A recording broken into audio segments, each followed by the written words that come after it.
Today's discussion will be dealing with a specific issue. You will be dealing with the concepts of separation of powers. There are some concepts that you need to know: separation of powers, federalism,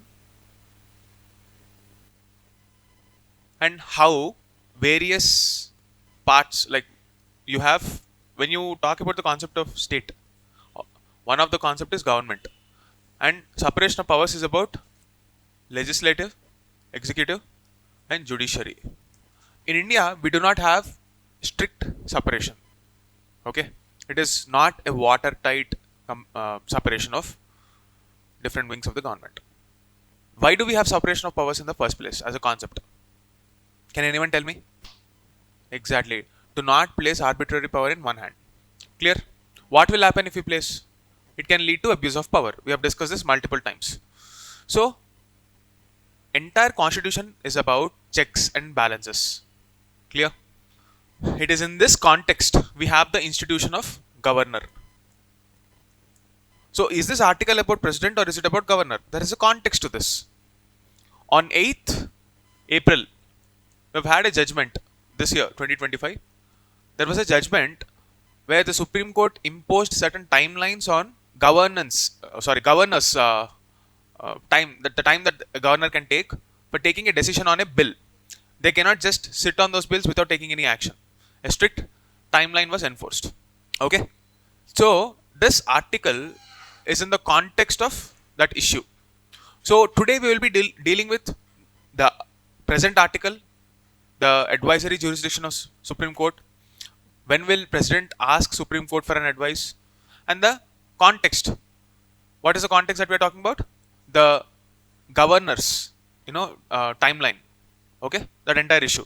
We will be covering both these issues under the umbrella of checks and balances, separation of powers, how it will have an impact on federalism.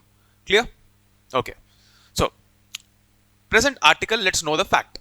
Recently, the President of India, as per the provisions of Article 143, asked certain doubts or asked for an advice to the Supreme Court. Supreme Court has to have a minimum of five judges bench.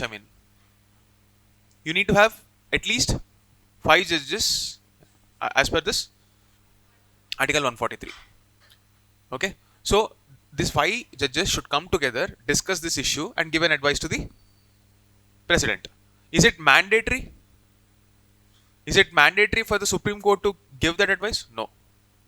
And there should be a logic as to why they will not give an advice. Usually that logic is it is not relevant constitutionally. Clear? And is it mandatory for the president to accept that advice? No. But again, even on the part of the president, there should be a very strong logic as to put it aside. Why is this kind of respect given? Otherwise, the institution respect will come down. Okay? It is not binding, but having said that, you should respect the institution. Clear till now? Everybody, when they're doing their job properly, you will not find a reason to reject the recommendation. As simple as that. All clear till now? What is Article 143?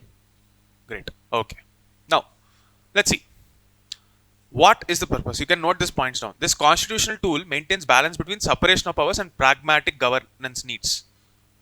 How do you present it in your short notes? You don't have to write down entire sentences. Write these keywords only. Separation of powers, pragmatic governance needs. So you can say Article 143 is equal to separation of powers plus pragmatic governance. So this can be the intro of your answer. Clear? Shall I move forward? Okay. Now, where is this there in the Constitution? Okay. Part 4, Indian Judiciary. What is the presidential power? To seek an advice. What is the scope of reference? This is very important for prelims. On what matters can the President of India ask Supreme Court for an advice? Matters of public importance and pre-constitutional treaties. What do you mean by pre-constitutional treaties? Right. Correct. So, why is this a part of the jurisdiction or the scope of reference? Because if they have an implication on present day governance, the government should have certain sense of clarity. It is for that purpose. Clear? Now, before we dwell into the further details and the procedures, you should understand the philosophy behind why democracies need this advisory jurisdiction. See, I'll give you a small visual. This, let's say we're talking about separation of powers. If the legislatures and executive and judiciary are working in watertight compartments, you need certain bridge. Correct? If that bridge is not there, they will function in their own way, and the very purpose for which they are existing might get defeated. Correct? Each of them should show accountability to one another. Correct? So this Article 143 is like that bridge. It bridges the separation of powers with practical governance needs. Clear? That is the first aspect. Second one, there are grey zones. For example, in 1993, when the President of India asked a question on whether there was a temple existing on Babri Masjid side, Supreme Court refused to answer. Why? Because it is legally not relevant, according to the Supreme Court. So, when Supreme Court denied that this is not a legal matter, the methodology or the approach to resolve that conflict will take a different direction. Otherwise, it will continue in courts as a matter of litigation. Or even if it continues in the court, it will go on a different trajectory, on a different logic. We'll be discussing that issue when any other news comes up in the aspect of freedom of religion or Article 25 in that context. I'll not digress from the issue. Let's stick to the issue here. Okay? Just an example. So, also, we will see some other cases where this kind of conflict came up and how Supreme Court resolved that conflict. So, the grey zones which are there, even when the legal provision is there, it is subject to interpretation. Only when situations come up, at that point of time, we will realize the importance of this jurisdiction. So, it will resolve those grey zones and act as a bridge. Are these two different points? No. Explanation of the same point. Next up is separation of powers, which is the foundation of a functioning democracy. Clear? Okay. Now, let's see. Do we have any international precedents? No. If you get a question in prelims, this is taken from Canadian Constitution. Is it true? True or false? I posted in the Telegram channel today. Did you open the channel? In the highlights itself, in the first paragraph, I've highlighted that point. It is taken from the Government of India Act 1935. But you also have in Gs-2 a topic comparison of constitutions. So sometimes you need to know whether this kind of jurisdiction is available in any other constitution or not. It is in that context you are quoting Canadian model. Just like how we have Article 143, even there is this provision of asking their federal court or the Supreme Court for them for an advice on issues of importance. Clear? And it is not just specific for India's case, even internationally this is a good practice. So quoting this in your answers will give credence, some credibility. What do you mean by pre-emptive approach? Ensures constitutional interpretation happens before conflicts arise. This prevents political gridlock and complex legal disputes. Many times I've repeated this statement. It is always better to prevent and prepare than repent and repair. Institutions are like safety mechanisms. Let's say you take a chain which is having links. A chain, okay, which will have small links within that. The strength of this chain, we can say this chain is as strong as the weakest link. Is it correct? If the chain you see here is weak, what does it mean? It is weak because of the weakest link. And the strength of that chain will be determined by the weakness of this. So, similarly, any institution, if it has to function well, it depends on the strength of the weakest point in that entire system. To avoid such weaknesses, Article 143, as a matter of foreseeing the problems, we are using this Article 143. Clear? I'm going very slowly because you guys do not have polity basic set. Is it done for everyone? Some batches are not done yet. Okay. Are you following? Everyone is following me then? So sometimes in prelims questions, when you get multi-statement questions, you need to know the clauses because this is there in use. Usually in prelims questions, it appears 1.5 year later, or let's say in 2025 prelims, sometimes current affairs of the last 3 years can be equally relevant. So this topic will be extremely important for you next year. Article 143, clause 1, clause 2. You need to know the difference on any question of law or fact of public importance. So always use the Bare Act.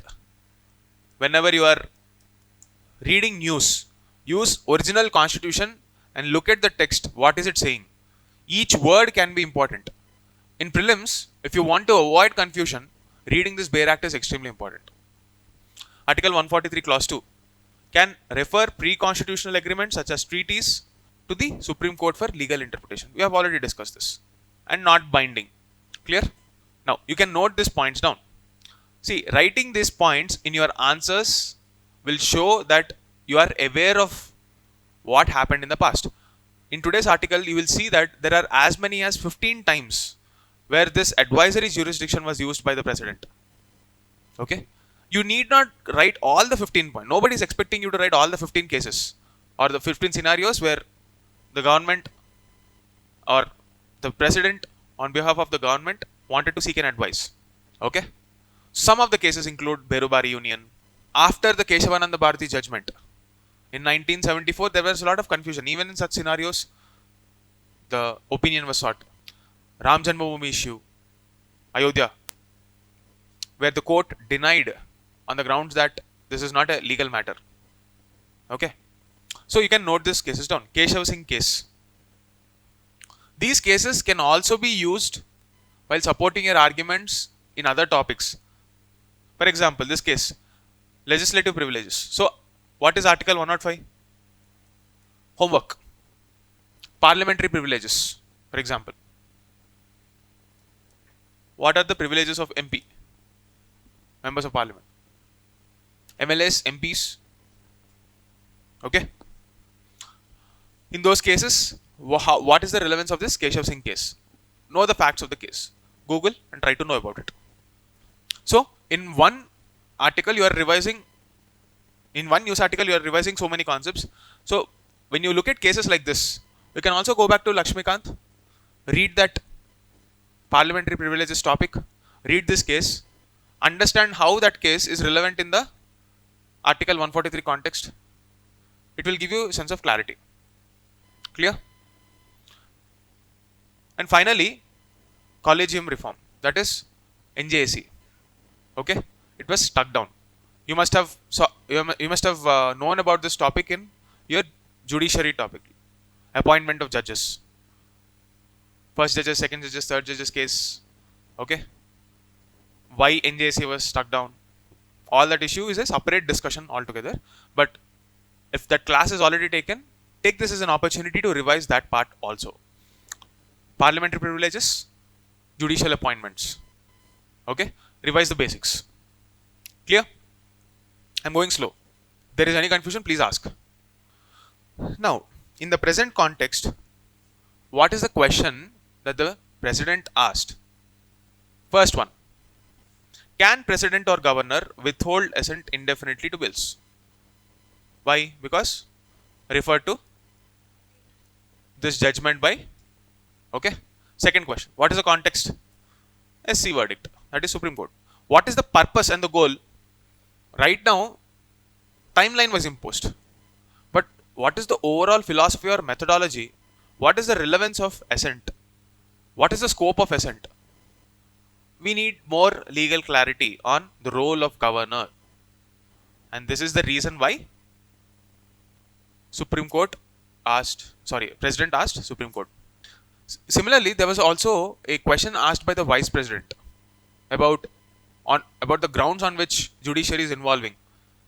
On an informal note, the Vice President had an opinion that this can be infringement of or the violation of Constitution because it is violating separation of powers. When the Constitution doesn't tell the timeline, how can judiciary tell the timeline? At max, maybe judiciary can tell that the legislature should come back and amend the constitution to enforce a timeline? How are they dictating this is the timeline in which you should clear? Valid question. Because it is not the role of judiciary to make laws. It violates separation of powers, which is a part of the basic structure doctrine. You know what is basic structure doctrine? What is basic structure? Exactly. It is that element of constitution which will keep the spirit of constitution intact. Which case was it cemented? After which case this was cemented? Keshwananda Bharati case. So federalism and separation of powers, both of them are integral part of our constitutional philosophy. So according to the vice president, there are on many occasions, not if not on his official capacity, maybe on informal note, there was a question posed that this is a violation of separation of powers. Fair enough. So it is in this context the question was raised. Clear? Now, if you don't know what is the background of this whole issue, let's understand that original 8th April 2025 judgment by Supreme Court. But to understand that case, we need to know the provisions of the Constitution with respect to governor. What is governor's role? Why should we have a office of governor? Okay, another prelims question. From which source was the office of governor taken? You can go to Lakshmikant, refer by hearted. Sources of provisions of constitution, in the making of constitution, it's a area where you will get a lot of prelims questions. So by heart that. Tell me, what is governor's role? Why should we have governor's office? Purpose. Custodian of the constitution. Then what is judiciary doing? Okay. What is the role of president at the center as the head of the state? In a republic, what is the role of the president? Why do we have a president? Or why do we have a governor? Permanent executive. See, constitutional machinery. You've heard this word, right? What do you mean by that? There is a specific design. That design has a purpose. What is that purpose? Peace in the society. Ensuring peace in the society. When you have an elected government, you also need a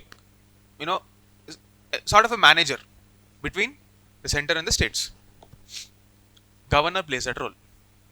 But what is the source of conflict? Who appoints this governor?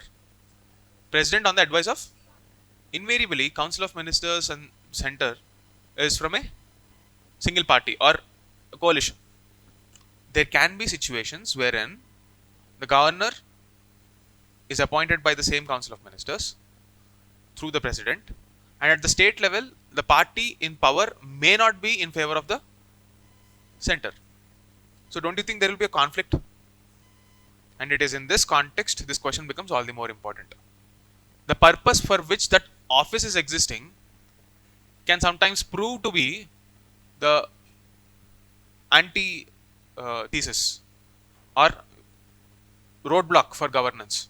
Let's say a popular government, meaning an elected government through elections, people elected for that government, and in an indirect democracy, once you give power to the certain government, whatever law they make is considered to be legal. If the governor of that state does not give assent, it will not become a law. That is the problem here. As many as more than 10 or 20, somewhere around 20 bills were withheld by the governor. Now what will the state government do? Only when you have the power to do something as per the constitutional provisions, you are allowed to carry out the actions of welfare. When that is not happening, the very purpose for which they are elected is getting defeated. So this friction between the center and the states through the office of governor is what the Supreme Court wanted to adjudicate and resolve. Why? Because Supreme Court is the guardian of constitutional morality. The very purpose for which the constitution is designed is progress. When that progress is stalled, Supreme Court has a responsibility to see whether that roadblock is justified or not. If it is not justified, change it, fix it, keep the system running. It's like a mechanic servicing a bike to keep the engine running and prolong its longevity. As simple as that. When that is not happening, Supreme Court intervened and imposed a timeline.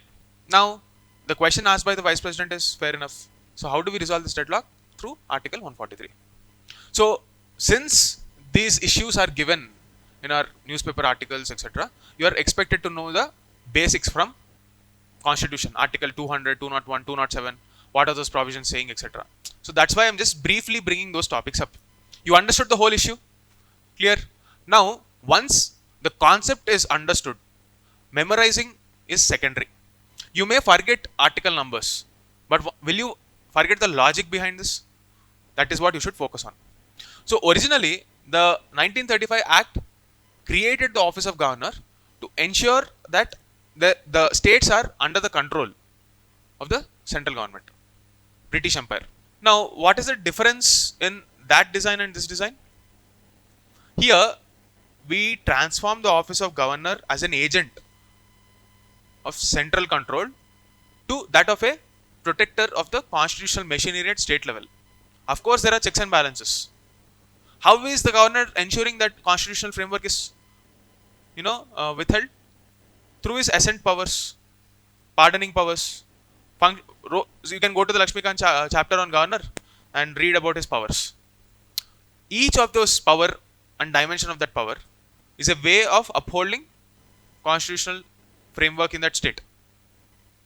But given the fact that he is, appointed by the center, those duties can be biased, which will again tilt the balance into governor being an agent of the state center. I mean, this is not the original intent of our constitutional makers. So we don't want a reversal of the trend, because this is not healthy. It is not good for the whole concept of federalism.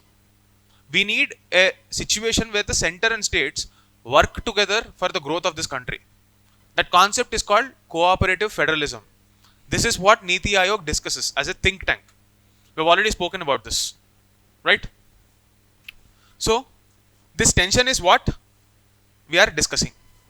Now, what am I expecting from you? You should memorize the basic constitutional articles behind this. I am only explaining the concept so that you focus on memorizing later. First, understand the concept.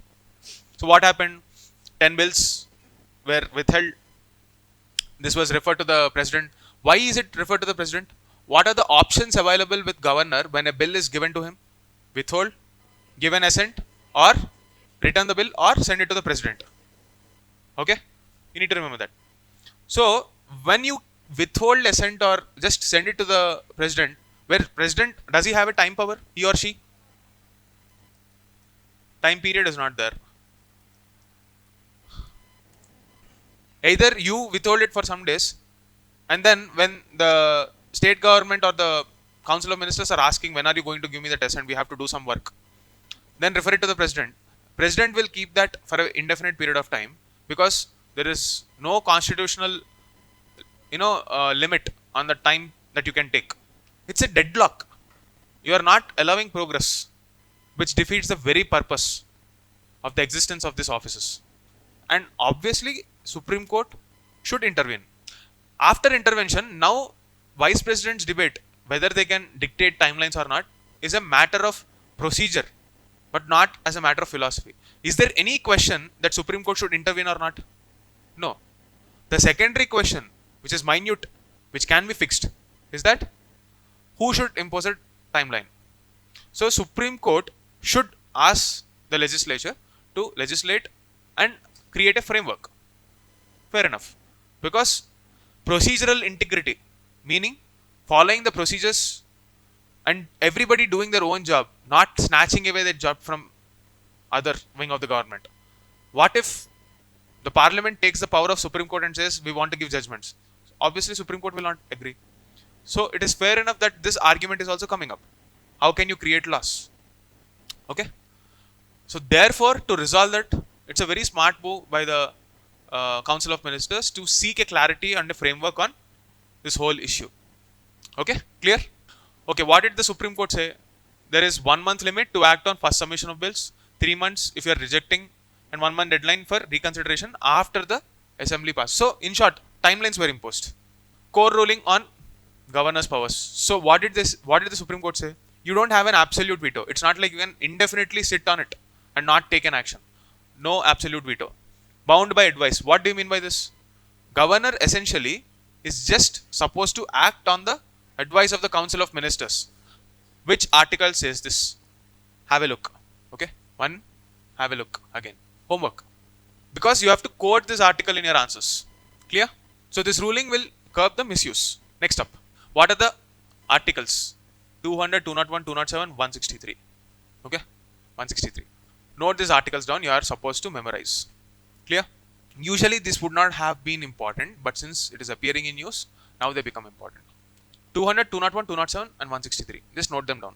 So overall, this will maintain a federal balance in governance, this whole issue of Article 143 in the context of this governor issue. Clear? Issue is clear? So you get to know about President's power, governance power, advisory jurisdiction of Supreme Court, the important cases.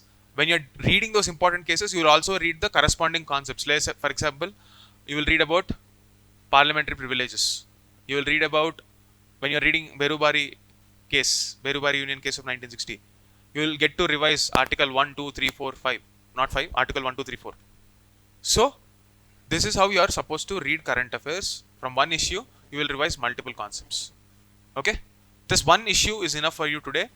Finish this issue. Don't leave it at that. Go back, complete it, give this a proper structure. You will do well. Okay? See you tomorrow.